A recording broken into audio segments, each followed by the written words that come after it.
मैं डॉक्टर सतीश चंद्रा। विगत कई वर्षों से मैं सिविल सर्विसेज एग्जामिनेशन की प्रिपरेशन में लगा हुआ हूँ और बहुत सारे स्टूडेंट को मैं गाइडलाइन प्रोवाइड कर रहा हूँ। Lots of student have been selected. कई सारे स्टूडेंट विद्यार्थी हैं जो उत्तीर्ण हुए हैं इस परीक्षा में। और सबसे पहले मैं ये आपको पहले बताना चाहूँगा कि मैं विज्ञान प्रौद्योगिकी साइंस एंड टेक्नोलॉजी को डील करता हूँ।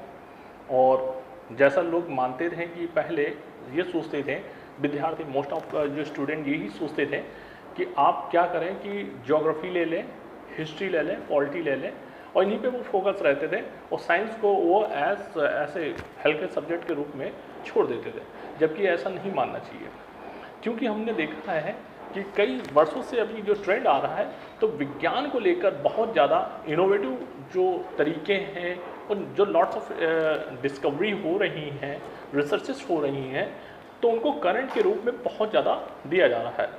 तो हम जब देखेंगे कि ये विज्ञान प्रौद्योगिकी में कौन कौन से टॉपिक हैं, क्या क्या हमें तैयारी करनी चाहिए, किस किस टॉपिक को हमको रिजेक्ट करना है, किन किन टॉपिक को हमें सेलेक्ट करना है, ये भी बहुत बड़ा इंपॉर्टेंट महत्वपूर्ण पॉइंट है, बिंदु है। तो हम सबसे पहले क्या करेंगे कि हम देखेंगे कि विज्ञान प्रौद्योगिकी के क्षेत्र में अगर आप सिविल सर्विसेज की तैयारी कर रहे हैं तो उसमें कौन कौन से टॉपिक आपको चूज़ करने होंगे। तो एक छोटा सा हम आपको सिलेबस डिस्कस करना चाहेंगे कि देखिए, science and technology,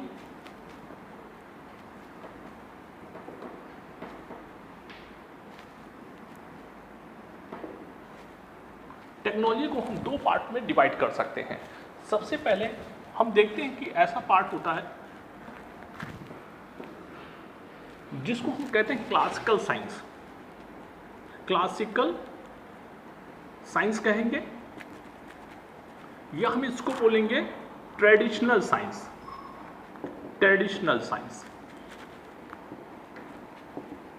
traditional science यानी हम इसे ऐसे बोलेंगे कि इसे ये कह सकते हैं परंपरागत विज्ञान कहेंगे।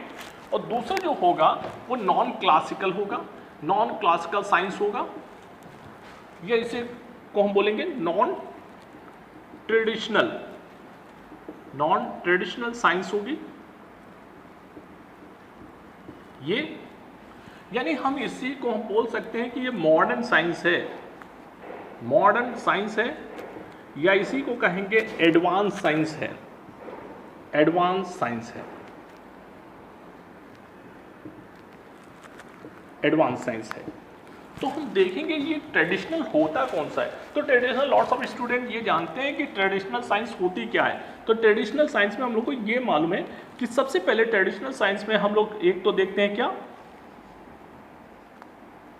बायोलॉजी को उठाया जाता है जिसको जीव विज्ञान कहते हैं। दूसरा क्या होता है, केमिस्ट्री, रसायन विज्ञान होता है।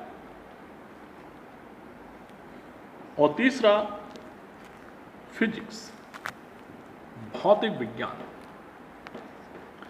इनको उठाया जाता है।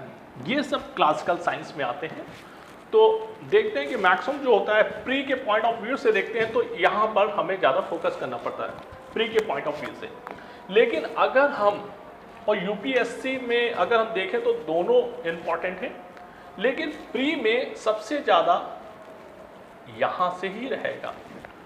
लेकिन एक बात हमने ये कहा कि दूसरा जो डिवीजन है, सेकंड पार्ट है साइंस टेक्नोलॉजी का, वो नॉन क्लासिकल है, मॉडर्न है, एडवांस है। तो हम इस देखते हैं इसमें होता क्या है, क्या क्या आता है। तो इसमें हम कहेंगे कि ये वो विज्ञान की शाखा है जिसमें हम टोटल किस चीज़ को डील करेंगे, टेक्नोलॉजी को। किसको डील करेंगे, टेक्नोलॉजी को, एडवांस रिसर्च को, एडवांस रिसर्च को। जितने भी जो टेक्नोलॉजी है, एडवांस रिसर्च है, और जो भी टाई अप चल रहे डिफरेंट जो कंट्री हैं उनके यहाँ पर क्या इनोवेटिव रिसर्च चल रही है, इनोवेशंस हो रहे हैं, उनके ऊपर बात करेंगे, इनोवेशन पर बात करते हैं। ठीक है। तो अब ये बात आती है कि इधर तो हम समझ गए कि फिजिक्स में क्या आता है, केमिस्ट्री में क्या आता है, बायोलॉजी में क्या आता है, लेकिन इस पोर्शन में हमें ये देखना है कि क्या क्या चीज़ें आती हैं। तो हम इसमें देखते हैं, डिस्कस करते हैं एक बार।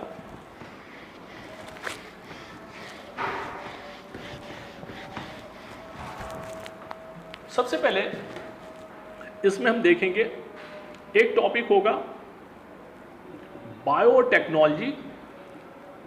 बायोटेक्नोलॉजी होगा जिसको जैव प्रौद्योगिकी कहते हैं। जैव प्रौद्योगिकी में आपको बहुत सारी चीज़ें देखने मिल जाती हैं, जैसे कि आप बोलेंगे कि जीन टेक्नोलॉजी आप देख लेंगे, पूरा जेनेटिक्स आप देख लेंगे, इसमें स्टेम सेल टेक्नोलॉजी देख लेंगे, स्टेम सेल्स टेक्नोलॉजी देखेंगे, और एक आएगा नैनो टेक्नोलॉजी, नैनो प्रौद्योगिकी कहते हैं, नैनो टेक्नोलॉजी। एक होगा डिफेंस टेक्नोलॉजी, डिफेंस टेक है, रक्षा प्रौद्योगिकी है।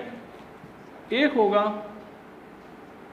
स्पेस टेक्नोलॉजी, अंतरिक्ष विज्ञान तकनीकी।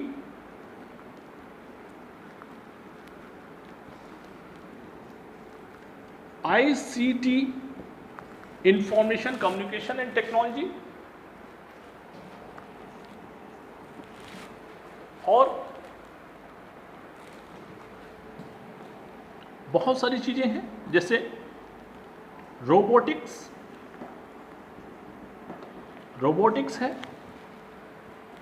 और कुछ चीजें हैं जो रिसर्च रिलेटेड होंगी, उनको देखना पड़ेगा। रिसर्च रिलेटेड टेक्नोलॉजी जो आजकल चल रही रिसर्च, उस पर हमें बात करनी पड़ेगी। तो ये जो पोर्शन है, आजकल यहाँ से भी बहुत क्वेश्चन आने लगे हैं, जिसमें से सबसे ज़्यादा बूम करता है या सबसे ज़्यादा जो हॉट स्पॉट टॉपिक है, तो एक आजकल जैसे 2020 को देखें, और जैसे भारतीय जो सीमाएं हैं और अपने पड़ोसी मुल्कों के साथ जो भी अनबन चल रही है, तो सबसे पहले उनको सही करने के लिए हमें सबसे ज़्यादा कहाँ पर आ रहा है, एक इसकी मदद ली जा सकती है डिफेंस। जितनी अच्छी डिफेंस टेक्नोलॉजी आपके पास होगी उतना ही बेहतर है। दूसरा क्या है कि अगर डिफेंस है तो उस पर हम निगरानी कैसे रखें, कैसे बॉर्डर की टेरिटरी को हम कैसे सही रखें, तो उसके लिए हम स्पेस टेक्नोलॉजी पे हम देखते हैं। और कैसे एक स्थान से दूसरे स्थान तक कम्युनिकेट किया जाए, तो हमें ये देखना है। और प्लस बहुत सारे सोल्जर्स की डेथ ना हो, तो उस पर हमें एडवांस काम करना है, रोबोटिक्स पे काम करना। आजकल देखो लॉकडाउन हुआ है, बाहर लोग कम निकल रहे हैं, सोशल डिस्टेंसिंग को फॉलो कर रहे हैं, लेकिन जो कोरोना महामारी, वैश्विक जो महामारी फैली हुई है, उसमें अगर हम रोबोट्स के क्षेत्र में अगर ज़्यादा हम लोग काम किए हों, तो हम लोग इनकी मदद से भी हम अच्छा से अच्छा काम कर सकते हैं रोबोट से, और लोगों को जान जोखिम में डालने से उनको बचाया जा सकता है। ठीक है, तो इन पे हम डिस्कस करेंगे। तो अब जब देखते हैं कि यहाँ पर सिविल सर्विसेज एग्जामिनेशन में इन दोनों का सबसे ज़्यादा 70% यहाँ पर रहेगा और 30% यहाँ से रहते हैं क्वेश्चन। और यहाँ से जो रहेंगे तो biotechnology, defence technology, space technology, ये तीन ऐसे टॉपिक हैं जहाँ से क्वेश्चन आना अनिवार्य हो जाता है।